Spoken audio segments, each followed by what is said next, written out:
j'ai décidé pendant le Covid que je voulais faire ça après le rugby, mais les directions et Ronan, il m'a filé le boulot d'occuper de la mêlée. Du coup, ouais, c'est cool d'être de l'autre côté et de voir des choses différemment par rapport à un joueur, mais en même temps, ce qui est le plus important, c'est les contacts dans le groupe. Faut pas que je reste toujours côté coach parce que les priorités, c'est d'être joueur. Comment ça se passe avec Ronan? Pour le moment, ça se passe bien. J'aide les jeunes, j'ai fait des individuels pour les piliers, que ce soit en mêlée dehors ou sur les retours vidéo. Mais ouais, avec Ronan, franchement, il sait que ça reste un double job. Il sait qu'il faut que je sois en train de faire mes rééducations et courir et pas prendre du poids pour être un très bon joueur quand je reviens, quoi.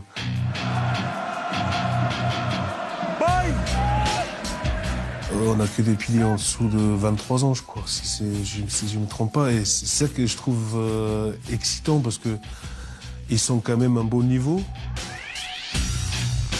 Si on joue, par exemple, Toulouse, je vais leur expliquer, ben voilà, moi je joue Cyril Bay depuis des années. Et je sais qu'il adore faire ça. Et c'est juste que je partage mes expériences personnelles. Et je trouve que pour eux, je pense que ça fait un petit impact aussi, mais après, je pense que c'est plus mental aussi.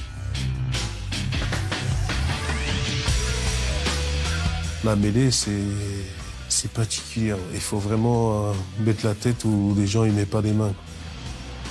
Moi, je sais quand j'étais jeune, si je faisais un gros match à droite, si j'ai gagné 2-3 mêlées dans un match, je croyais que j'étais les kings.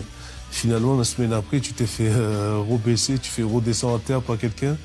Du coup, je pense que le plus dur d'être pilier droit, ça c'est mon avis, mais je pense que c'est d'être consistant toute l'année, d'être 7, 8 sur 10 toute l'année. Je pense que c'est ça le plus dur. C'est une poste clé pour une équipe. Je pense que si tu as ce fameux truc-là, no scrum, no win, je pense que c'est vraiment ça. Et no Antonio, no win? Non, c'est pas ça. Ouais. No scrum, no win, ouais. Je sais que depuis 10-12 ans, j'enchaîne quand même. Et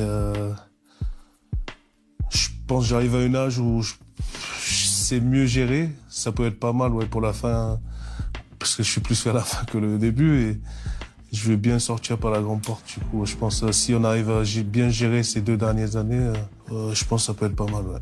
Jusqu'à la Coupe du Monde?